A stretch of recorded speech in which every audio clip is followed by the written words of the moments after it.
If you're looking for modern artists carrying the sound of 90s alt-rock into today's scene, whether that be through grunge, post-punk, or dream pop, I've got 3 names you should know.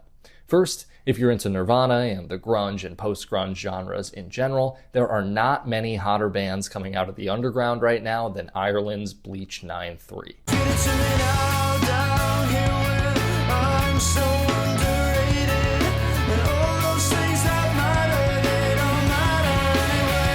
If you like the post-punk and gothic rock style led by The Cure, check out Monoblock.